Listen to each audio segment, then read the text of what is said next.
San Antonio Spurs Nation, what's going on? Thank you for listening to the SpursTube podcast. Thank you for following on Twitter. Thank you for following on Instagram, subscribing on iTunes, Spotify, wherever you get your podcast jam on, we're there. Check out the YouTube channel. Follow us on Facebook. Wherever you are on your social platform, follow us. Give us a follow.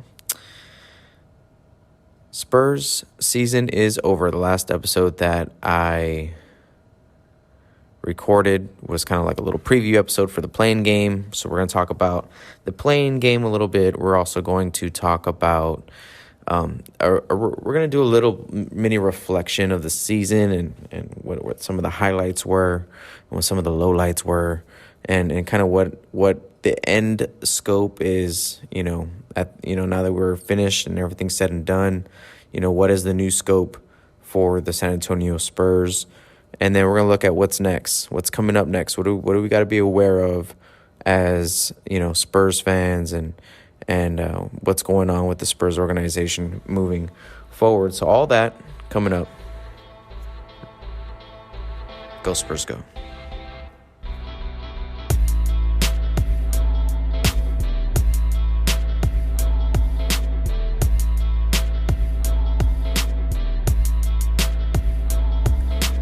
So the Spurs lose in the play-in game for the second year in a row, 103-113 to the New Orleans Pelicans.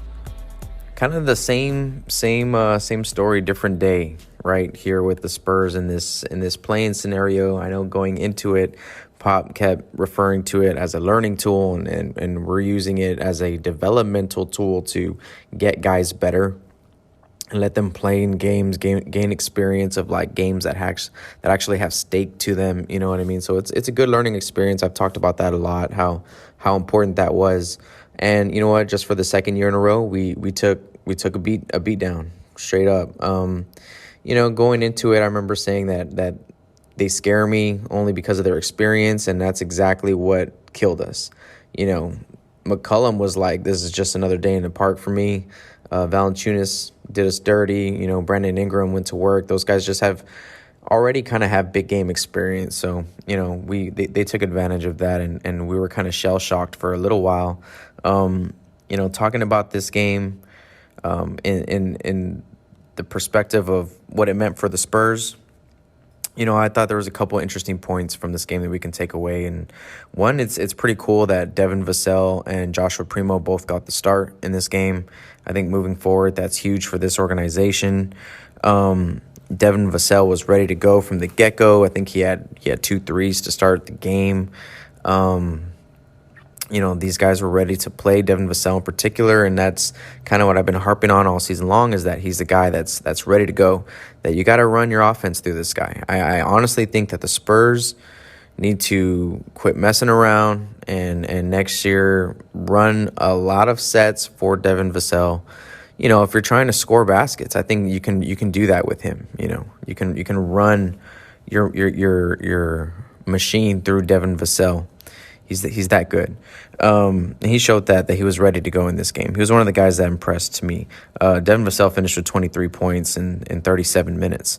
2 rebounds, 3 assists. I mean, he was our leading scorer for the game. He was awesome. And then, looking at DeJounte had some highs and lows. Obviously, he got into foul trouble. Played 34 minutes on the night, 16 points, 9 rebounds, 5 assists, and a lot of that was done in the second half. We all know that story. But looking back at the film, which I've seen the first quarter again, I've seen the second quarter. DJ made a lot of mistakes, and I think he can definitely grow from this. Even though he's been our best player all year, he can take a lot from this game on staying cool and avoiding foul trouble is the obvious one. But, there were some offensive rebounds that he gave up. There was some lanes to the basket that he gave up as well. So, I think, we were going to be as good in this game as DeJounte, led us, right? If DeJounte was on another level in this game. I'm pretty sure a couple other guys would have risen to that occasion as well. But with DeJounte being out, the majority of the first half, and him himself kind of, I think, being, playing a subpar game, then I think even he would set his standard to, led to just kind of everyone else being mediocre. And that's kind of what it was. Keldon Johnson was that next mediocre guy, right? I mean, Keldon, another, back-to-back dud in this playing game from Keldon Johnson. And we're not going to evaluate his whole season or his player development trajectory over this game, but it should be said that, we needed him to come up big in both of these games for the past 2 seasons, and he hasn't done it. So, if that's a knock for him to motivate him, then I suggest he use that as a knock to motivate him moving forward. So, it's important for Keldon to let it soak a little bit. That he could have, this could have been an opportunity for him to kind of showcase himself a little bit. Finish with 15, 5, and 4 in 40 minutes, played the most, and Keldon had a really nice stretch. I think it was in the third or in the fourth quarter where he scored like 6, 8 in a row, something like that. And my whole takeaway from Keldon, I've been thinking about doing my next episode being kind of just focused on Keldon. But, in this season, I think he proved a lot to me that he can be an offensive hub. I really do. I think you can, but again, it's like we got to start helping these guys out. Like I say, we got to start running sets for Devin. We got to run sets for Keldon. Kind of those Kawhi LaMarcus sets where we bring them to the mid range or bring them to the low block. We try to get them close to the basket and let them work. I think Keldon can be that type of guy. And then his shooting this year was awesome, right? So, but another kind of subpar performance from Keldon. Once Jakob Poeltl got injured, once he got in foul trouble, I should say, sorry. Once he got in foul trouble, and that's another thing too with Jakob. We're going to talk about the whole season in general in a little while and how Jakob was awesome and he had a breakout season, I would say. But in this game, he picked up 2 silly fouls, man. He picked up 2 silly fouls early, caught his hand in the cookie jar once, and then, fouled Jonas Valanciunas like on a last second of the shot clock, Hail Mary type shot, and fouls him. It's like 2 silly fouls. And then as soon as Jakob got out of the game, Zach Collins entered, and man, poor Zach Collins. They went at him as soon as he checked in. CJ McCollum was probably on the other side saying, guys, he hasn't played like in 2 years, this and that, go at him. And everybody went at him. McCollum went at him. Brandon Ingram, as soon as that sub happened, was that huge dunk from Brandon Ingram. So they headhunted him from the perimeter. Herb Jones and all those guys, they all took it right to his face many, many times. So tough game for Zach Collins, but, he played hard as well. But another takeaway from this game that I can't help but notice is Lonnie Walker. Lonnie Walker checked in and hit some buckets, man, and he was huge. He had 12 points. Going back to Jakob really quick, Jakob finished with 16 and 9. Not a bad stat night, but I mean, we can't start the game off with DeJounte and Jakob getting into foul trouble. That's the best case scenario for the Pelicans, and that's what happened. But Lonnie Walker was able to come in 16 minutes and hit a couple baskets there in the first half to get us going a little bit. So that's been the pro to Lonnie all season, and his whole career is that he can hit shots. Excuse me. I'm never taking away the fact that Lonnie can hit shots, but what was kind of telling, in this game is that in this contract year with Lonnie having, in need of opportunity to prove himself in many different ways. I think in this game you can say he proved himself to be a shooter, a guy who can score the ball. But even for the Spurs in this game, this was the depth chart. It was Zach Collins for Jakob, Josh Richardson, Trey Jones, and then Lonnie off the bench. So Lonnie was the 4th guy off the bench, the third guard off the bench. And then you had Keita Bates-Diop come in the second quarter. That just kind of goes to show you, I think the Spurs kind of already know, they know that Lonnie can't really be trusted in these type of games. He finished with 16 minutes. That's just above Josh Primo. Josh Primo, who started this game, which I thought was good for him. He had a couple moments here and there, but he only finished with 10 minutes because he was giving up, some things on the defensive side of the ball as well, and Coach Pop wasn't having it, right? And he wasn't hitting. He didn't score. 2 rebounds, 2 assists. Went with Trey Jones for 17 minutes over Primo. Lonnie Walker was 16 minutes. So, Richardson finished with 32. We left him in the game a lot. He had a lot of minutes. So Lonnie Walker, it was just kind of foreshadowing that I don't think the Spurs really have plans for him to be that 6th man, because we sure could have used him against the Pelicans moving forward, So, that was just kind of all she wrote. They had control of the game from beginning to end. We made it close. I think we cut it to 6 at one point in the fourth quarter, and we gave up an offensive rebound, and they scored, and then it ballooned back up to 15, just like that. And that was the game. We had a moment there at the end to get back into it when we did cut it to 6, but it wasn't going to happen. And, another lesson learned for the Spurs young players. And the Pelicans, they're a good team. They lost the first game to Phoenix, and Phoenix is the better team by far. Phoenix is really, really good, for way deeper than New Orleans can even dream of.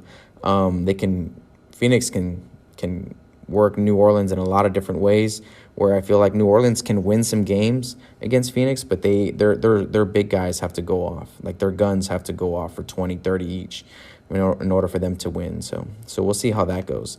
All right, guys, so when we come back, we're going to talk a little bit about the season in review and how I feel about, what this year overall meant for the Spurs moving forward. When we get right back.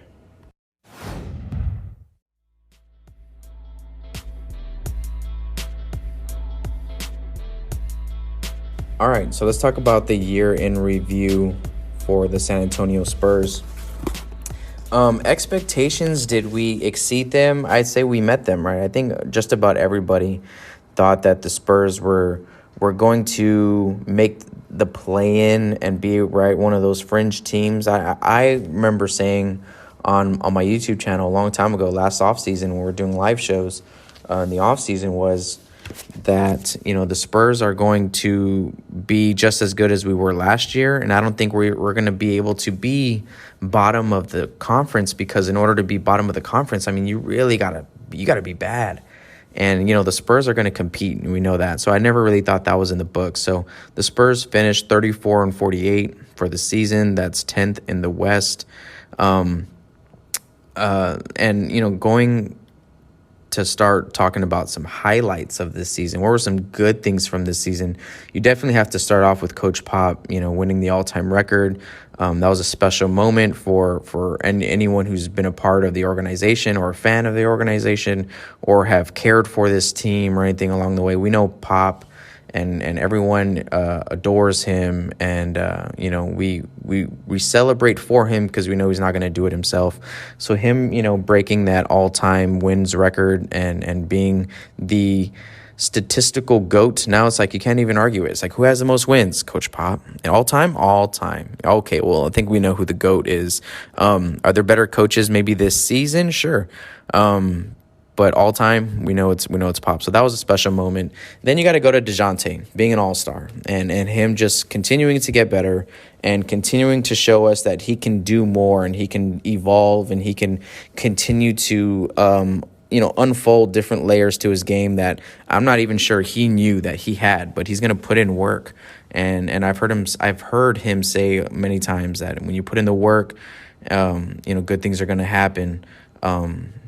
So I think DeJounte's been, that foundation piece for the Spurs. I think this year it was now kind of etched in stone that DeJounte is going to be that guy that we try to build around, or at least have him be one of those main 2 or 3 guys that are going to lead this franchise moving forward. I mean, he's still extremely young in basketball years. So, him being an all-star this year, an all-star sub, but still an all-star. And him showing that he can shoot the three, he can hit big shots in the fourth quarter. He can lead the league in steals. I mean, he's nominated for, most improved player. That's something I wanted to talk about from the beginning of the show. That's my bad. But shout out to DeJounte for being nominated, a finalist, top 3 in the NBA for most improved player in the league. So, only more growth spurts to come for DeJounte. This year we asked him to do a lot. I think this year we asked him to do just about everything, and he dang near averaged a triple-double, So, he came through for the Spurs this season. And, that was one of the highlights of this year.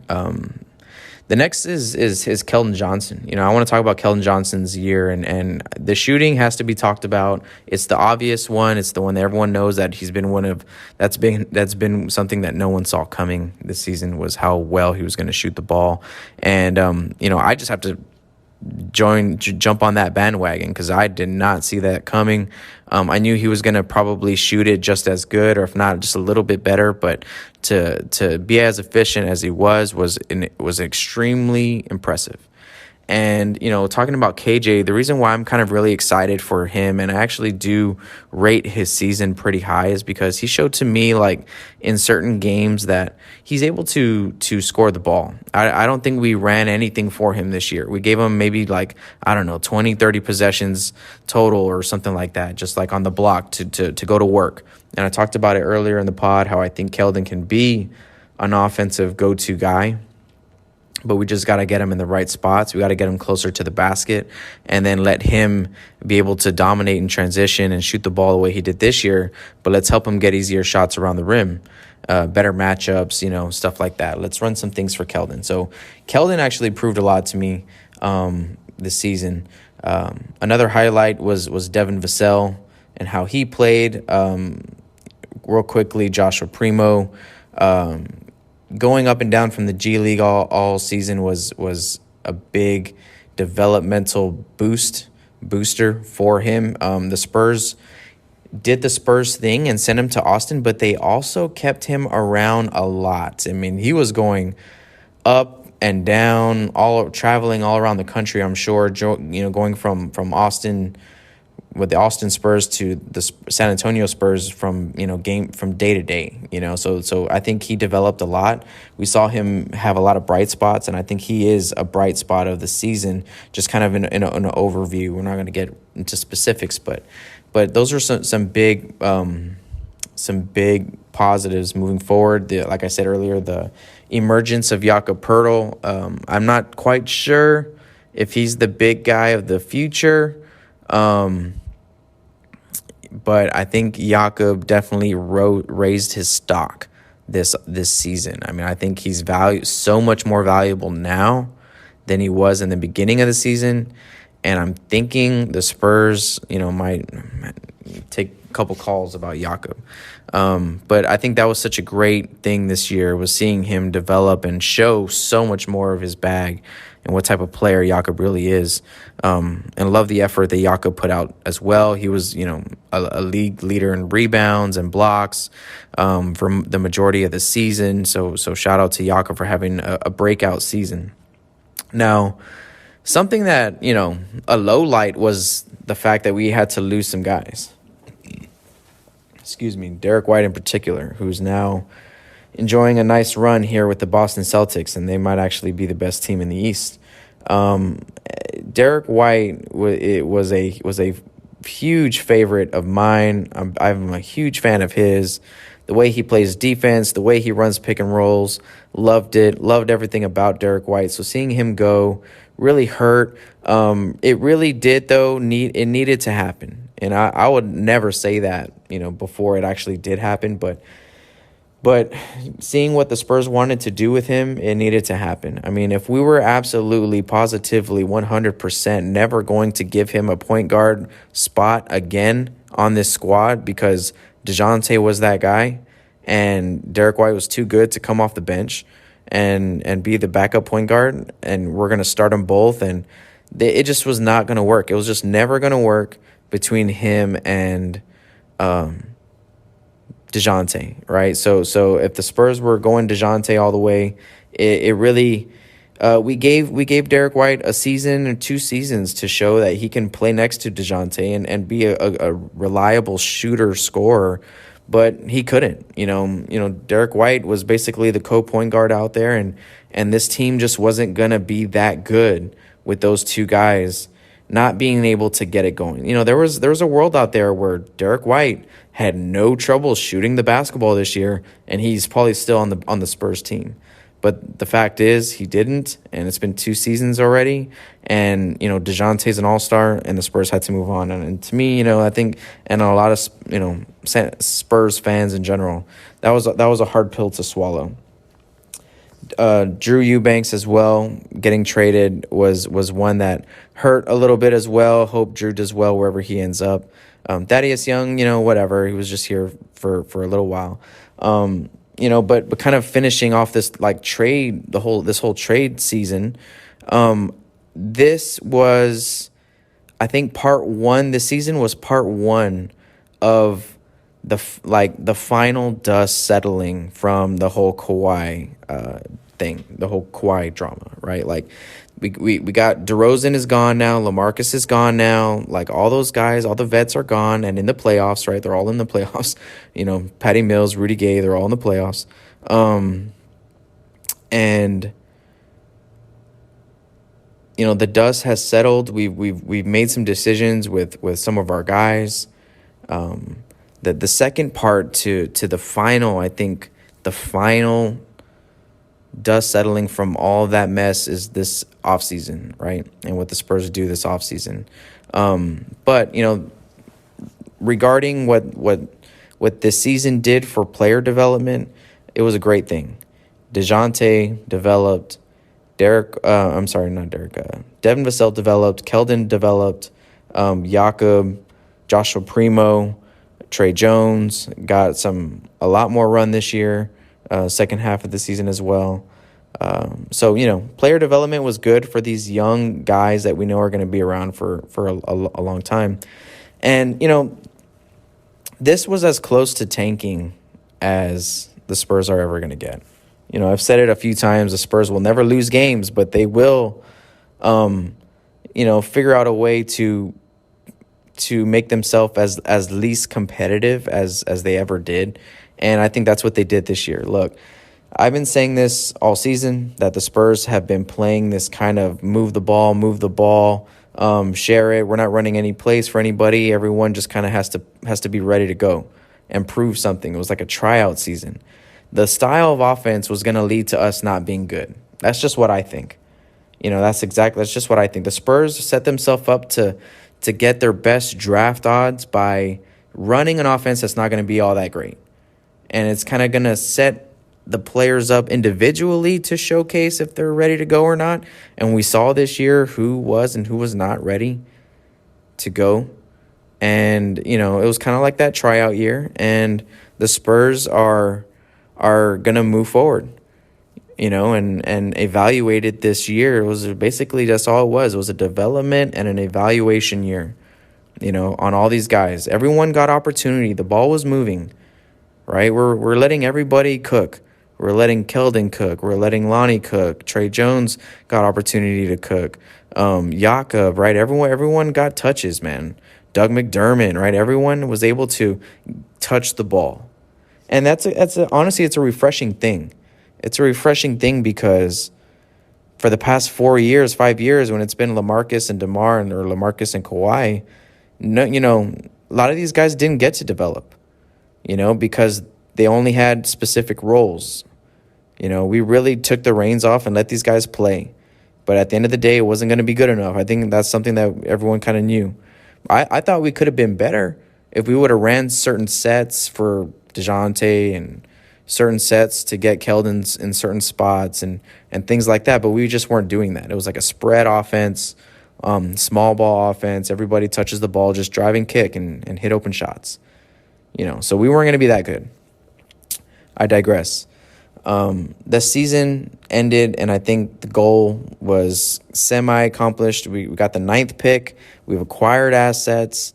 We got 2 new draft picks from 2 new first-round draft picks from the deal with Boston and Toronto. They're going to be late first-rounders, but hey, man, we might be able to package them, move up. We'll see what gets cooking around draft time with these picks, especially on draft night. But ultimately, the Spurs are in a great position, right? So we're going to talk about what's next for the Spurs when we get right back.